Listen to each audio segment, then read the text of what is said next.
Привет, скъпи приятели! Аз съм Радост Цветна, а това е седмичната таро прогноза. Още в началото искам да направя едно уточнение, защото доста от вас ми пишат на лични. За мен тази седмица резонира, за мен не толкова, за някои изобщо не. Скъпи приятели, това е обща прогноза и хората, които гледате това видео, в повечето случаи са няколко стотин, близо 1000, и няма как всички всяка една отделна енергия да бъде отчетена. Просто се опитвам да се свържа с общата енергия на групата и да дам някаква обща насока. Тъй, че много се радвам за всички от вас, които абсолютно ще им резонира тази прогноза. За някои от вас ще резонира частично, някои няма да се открият в нея, но ще се опитвам през седмицата да създавам и други прогнози, да задавам други въпроси, за да може повече от вас да откриват някаква насока за себе си. Като цяло тази седмица ще бъде под енергията на една шестица чаши. Ние ще сме изключително чувствителни, но по-скоро ще сме обърнали поглед назад в миналото. Ще ни липсват приятели от миналото, с носталгия ще си спомняме за отминалите времена. Ще ни се иска, ако може така, с някаква машина на времето да се пренесем назад в дните, там където сме се чувствали обичани и щастливи, и да поживеем там още малко, защото това време ни липсва. Да, тази енергия е хубава. Хубаво е да си спомним за нашите силни моменти, но животът в миналото в повечето случаи не е много полезен и затова на ход излиза една прекрасна карта – Паж жезли. Паж жезли е онази буквално детска енергия, онази детска неизчерпаемост на силите, които има едно дете, за да твори, за да играе, за да се чувства щастливо. И точно тази енергия, скъпи приятели, идва към нас. Ние ще се чувстваме добре, ще се чувстваме жизнерадостни, ще имаме възможност да всяка една наша мисъл ние да я подплатим с действие. И ще гледаме на света и на всичко това, което правим, с една лекота, с едно доверие.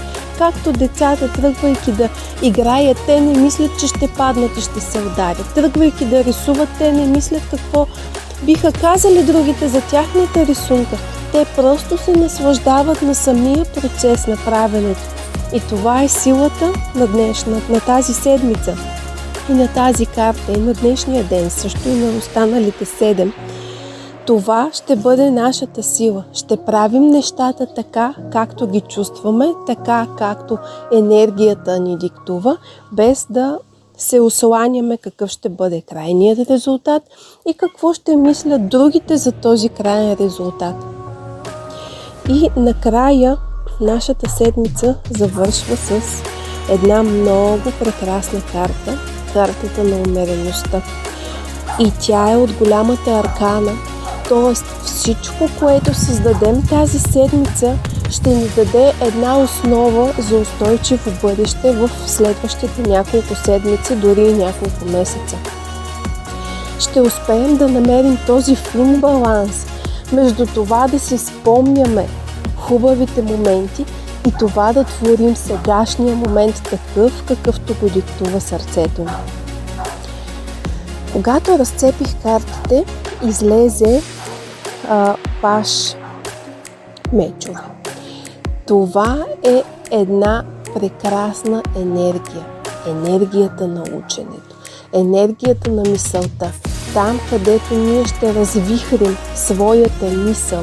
Там, където ще искаме да допълним своите знания, за да можем да превърнем всяка една своя мисъл в действителност. И самите карти го показват. С този Паж жезли ние ще имаме силата да превърнем нашите мисли, да превърнем нашите планове в действия и в реализирани проекти. Много ми се искаше да изтегля една специална карта, като специално напътствие за всеки един от вас, който гледа видеото.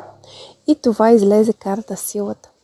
Тя отново е от голямата аркана и ни казва, че ще успеем да опитомим дивото в себе си. Ще успеем да намерим нашата чиста сила, онази, която извира от сърцето ни, за да превърнем всичко това, нашите мисли, нашите действия в плодотворни проекти и ще успеем да намерим баланса между това да мислим и това да действаме, между това да чувстваме, това да обичаме своето минало и това да продължаваме напред. И така, нека имаме една прекрасна, плодотворна и изключително емоционална седмица, така както картите ни го предрекоха. Много се радвам, че отново бяхте с мен. Ако имате въпроси, винаги може да ми ги задавате под видеото или на лични. Ако искате, можете да ме последвате, за да не пропускате мое видео. Много се радвам, че бяхме заедно.